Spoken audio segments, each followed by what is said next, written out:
I'm Janet Looker. I lived in York a long time. I brought up a family. I worked in the voluntary sector. I became a lawyer and then a politician. And I have only very, very recently retired from the politician. I'm sure in your long history there are some happy times, places, moments that you recall. Can you tell us something about the kind of moment that you reflect on and makes you feel good? Do you know, I've got one memory, which is ridiculous. I'm sure I've got millions. I have. But I can remember one time when I stood there and I said to myself, I am really, really happy. And I'd taken my eldest granddaughter, who's 30 now.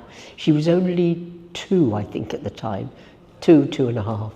And I'd taken her by myself to the seaside for a week.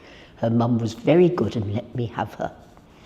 And we'd walking along the beach and she'd gone in to paddle and the sun was shining and the sky was blue, and I stood there looking at the beauty of the scene and my granddaughter playing in the waves, and I thought, I am so happy at this moment.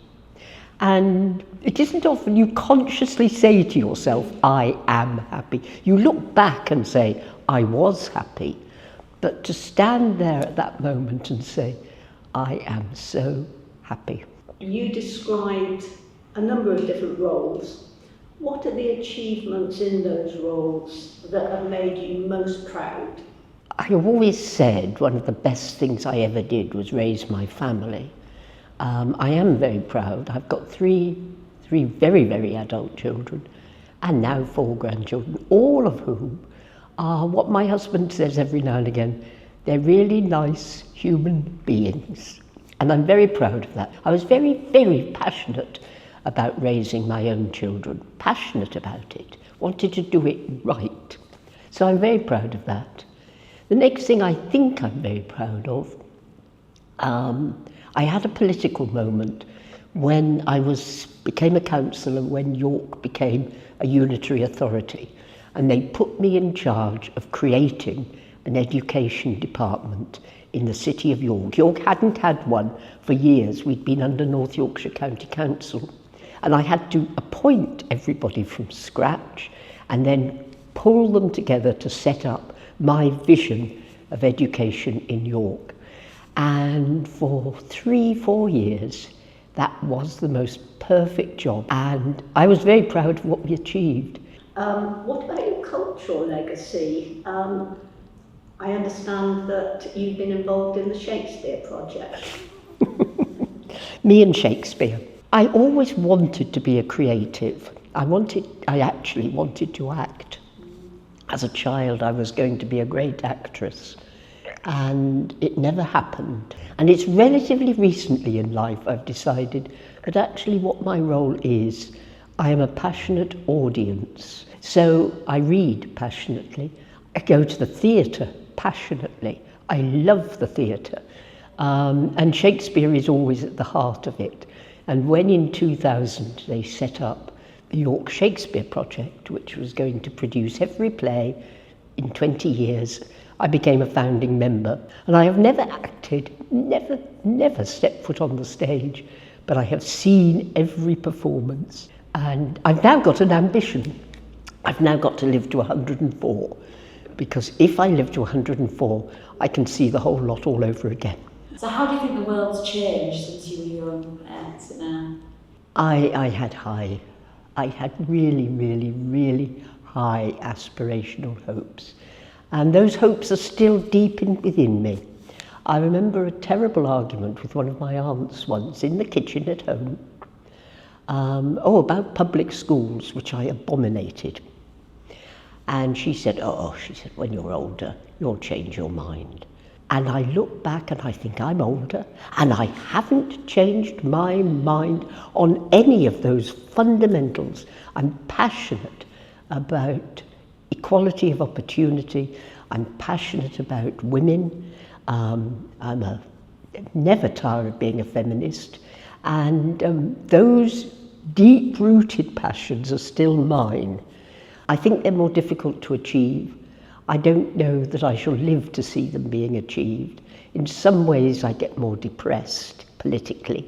I went through politics with huge hopes and always thought there's a way of getting round this, there's a way of doing it, there's a way of sorting it.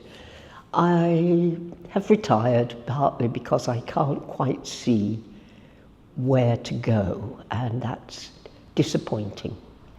But the hopes are still there. Are there things you think have improved? Well, it's much easier to get your teeth pulled out than it was, though paying for dentists is not a good thing. So, yes, swings and roundabouts.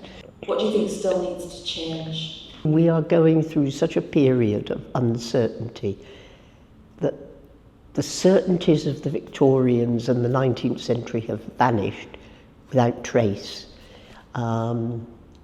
And I don't think anybody's worked out what you do with the world next. And I think that's very unstabilising. I don't know. I think I've now got to the point where somebody else is going to have to sort it out. I used to say, I could sort it out. I'm not sure I could now. How do you reflect on what the younger generation might contribute?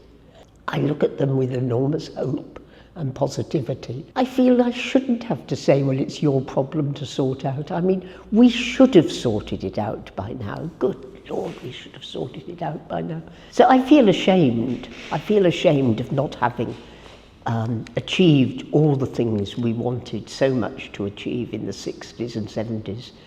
So for you personally, is there anything else that you are really sad achieving in the future? It's important now for me to nurture my friends.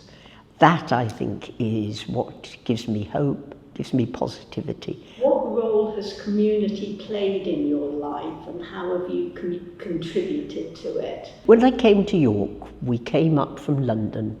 I knew nobody, absolutely not a soul. I had a baby. I was expecting my second child, and I had a small one who wasn't quite 2. And my husband went off to the university and vanished, and I was on my own, and I built a life for myself through voluntary activity.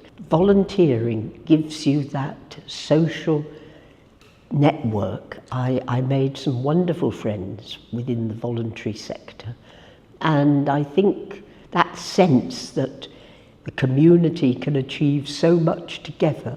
The voluntary sector was where I learned how to work with others, how to be in committees, how to get engagement, how to talk to people. I got it all through the voluntary sector, and that's why today the voluntary sector is still hugely important to me. I'm not as active as I was, but I still think it's a hugely fundamental pillar of society and making society work.